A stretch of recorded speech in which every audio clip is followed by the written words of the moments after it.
السلام علیکم سریہ چند میں خوش آمدید. میں ہوں فاطمہ ناصر اور اس خوبصورت صبح کا آغاز ایک ساتھ کرتے ہیں. امید کرتے ہیں کہ آپ لوگ سب خیریت سے ہیں, اپنا خیال رکھ رہے ہیں, کوشش کر رہے ہیں کہ جتنا بھی ہو سکے اپنی سوسائٹی میں, کمیونٹی میں پازیٹیولی کنٹریبیوٹ کر رہے ہیں. آف کورس ہمیشہ یاد رکھیں کہ ہم سب کی ایک انڈیویجول رسپانسبلٹی ہے, اینڈ اگر ہم اس رسپانسبلٹی کو پورا نہیں کرتے تو وہ ہماری ہی غلطی ہے. ہم یہ سمجھیں کہ دوسرے لوگ تو کر رہے ہیں یا دوسرے لوگ کیا نہیں کر رہے ہیں, اور اس کی بیسس پہ ہم لوگ بھی اپنے کنٹریبیوشن کو کم کر لیں یا پھر ختم کر دیں, تو اس میں ہماری فالٹ ہے. پھر ہم اپنے ساتھ بہتر نہیں کر رہے ہیں, ہم اپنی سوسائٹی کے ساتھ, کمیونٹی کے ساتھ فیئر نہیں ہو رہے ہیں. اسے کوشش کریں کہ اپنی رسپانسبلٹی لیں, اپنے کنٹریبیوشن کی رسپانسبلٹی لیں, اپنا کردار ادا کریں. کہیں کچھ اچھا کر سکتے, کسی اور کے لیے کچھ بہتر کر سکتے ہیں, تو یہ مت سوچیں کہ مجھے کیا ملے گا.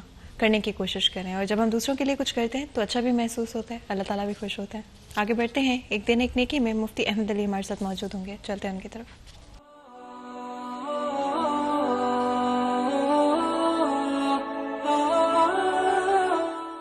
نحمده ونصلي على رسوله الكريم اما بعد. میرے دوستوں, بزرگوں, بھائیوں, میری بہنوں, آج کا میرا پیغام یہ ہے, امانت کی تیسری قسم جس کا تعلق بندوں کے ساتھ ہے, جس کے اندر ہم بڑی خیانت کرتے ہیں. رسول اکرم صلی اللہ علیہ وآلہ وسلم نے ارشاد فرمایا, لا ایمان لمن لا امانت لہ, اس آدمی کے ایمان کا اعتبار نہیں ہے جو امانت کا خیال نہیں کرتا. آج ساری امت مسلمہ خائن بن چکی ہے, خائن بن چکی ہے. اور میرے نبی نے فرمایا صلی اللہ علیہ وآلہ وسلم نے, جو امانت کا خیال نہیں رکھتا اس کے ایمان کا کوئی اعتبار نہیں. اس سے میرے بھائیوں, میری بہنوں, امانت اگر کسی بندے نے آپ کے پاس رکھوائی ہے, اس کو ادا کرنے میں کوتاہی نہ کرنا. اللہ مجھے بھی آپ کو بھی اس پر عمل کرنے کی توفیق عطا فرمائے. وآخر دعوانا ان الحمد للہ رب العالمین. اسی پیغام کے ساتھ آج کے دن کا پروگرام کا آغاز کرتے ہیں. And of course as a person, as an individual اپنے آپ کو امپروو کرتے رہیں, بہتر کرتے رہیں. کوشش کریں کہ اگر آپ کو لگتا ہے کہ کوئی چیز آپ بہتر کر سکتے ہیں, اپنے آپ کے بارے میں کچھ بدل سکتے ہیں, تو اس کو ضرور کوشش کریں. ہمیشہ یہ نہیں سوچنا چاہیے کہ اب تو بہت لیٹ ہو گیا, اب تو کرنے کا کوئی فائدہ نہیں, میں تو پہلے ایسے کر چکا ہوں یا کر چکے ہوں. ہمیشہ اس چیز کو سوچیں کہ آج سے آگے آپ نے کیا کرنا ہے, اور آج سے بہتر آپ کیا کر سکتے ہیں. یہ نہ سوچیں کہ کسی اور نے کیا کیا یا کیا نہیں کیا. یہ سوچیں کہ میں کس طرح سے اپنے آپ کو بہتر کر سکتا ہوں. جب ہم سب اپنے آپ کو بہتر کرنے کی کوشش کرتے ہیں تو ہم اوور آل سوسائٹی میں ایک بہت اچھا امپیکٹ لا رہے ہوتے ہیں, لیکن ہم ریئلائز نہیں کرتے ہیں. آگے بڑھتے ہیں, چلتے ہیں اپنے نیکسٹ سیگمنٹ کی طرف, ٹوڈیز ویدر. مریم رضا ہمارے ساتھ موجود ہوں گی, جانیں گے موسم کی صورتحال. جی مریم. جی بالکل, فیصل آباد کے موسم کی اگر بات کی جائے تو دن کے آغاز میں ہی فیصل آباد میں جو ہے فضائی آلودگی میں بھی اضافہ ہوتا ہوا نظر آ رہا ہے. تو اس کے ساتھ ساتھ فیصل آباد میں ہوائی چلنے کا سلسلہ جو ہے وہ بھی آغاز ہو گیا ہے, جس کی وجہ سے شہر فیصل آباد کا موسم جو ہے وہ بھی خوشگوار ہو گیا. اور اس کے ساتھ ساتھ اگر بات کرتے چلے تو شہر فیصل آباد میں آج کم سے کم درجہ حرارت جو ہے وہ 14 ڈگری سینٹی گریڈ ریکارڈ کیا گیا, جبکہ دوپہر کے وقت میں زیادہ سے زیادہ 24 ڈگری رہنے کا امکان ہے. ہوا میں نمی کا تناسب جو ہے وہ 56% ہے, جبکہ ہوائیں جو ہیں وہ 3 کلومیٹر فی گھنٹہ کی رفتار سے چل رہی ہیں. ہوائیں چلنے کی وجہ سے شہر فیصل آباد کا جو موسم ہے وہ تو خوشگوار ہو گیا ہے, کیونکہ پچھلے کئی دنوں سے فیصل آباد میں بارشیں چلنے کا جو سلسلہ تھا وہ تھم کر رہ گیا تھا. لیکن اب نظر یہ آ رہا ہے کہ فیصل آباد میں ہوائیں چلنے کی وجہ سے اس کا موسم جو ہے وہ خوشگوار ہو گیا ہے. اس کے ساتھ اگر بات کریں چلتے چلے تو محکمہ مالیات کی جانب سے جو ہے اس بات کا عندیہ دیا جا رہا ہے کہ محکمہ مالیات جو ہے شہر فیصل آباد کے اندر ایئر کوالٹی انڈیکس جو ہے وہ بڑھتا چلا جا رہا ہے. اگر آج کے دن کی بات کی جائے تو دن کے آغاز میں ہی 152 پوائنٹس تک جا پہنچا ہے, جو کہ خطرناک حد تک ہے. اس کے ساتھ اگر بات کرتے چلے تو جیسے جیسے فضائی آلودگی میں اضافہ ہو رہا ہے تو طبی ماہرین کی جانب سے احتیاطی تدابیر کا کہا جا رہا ہے کہ شہر فیصل آباد جو ہے وہ ماسک کا استعمال کرے اور اس کے ساتھ ساتھ جو ہے اینک کا استعمال کرے, تاکہ خود کو جو ہے اس فضائی آلودگی سے بچایا جا سکے. آئندہ 24 گھنٹوں کے اندر محکمہ موسمیات کے مطابق بارش کا کوئی بھی امکان نہیں ہے. جی بہت بہت شکریہ مریم. اس اپڈیٹ کے لیے آپ لوگوں نے سنا کہ فیصل آباد شہر کے موسم کی کیا صورتحال ہے. آف کورس جس طرح سے سردیاں زیادہ ہوتی جا رہی ہیں اس طرح سے اسموک بہت زیادہ بڑھتی جا رہی ہے. اگر آپ زیادہ ٹریول کرتے ہیں, باہر نکلتے ہیں, تو آپ ریئلائز کریں گے کہ آپ کو ایک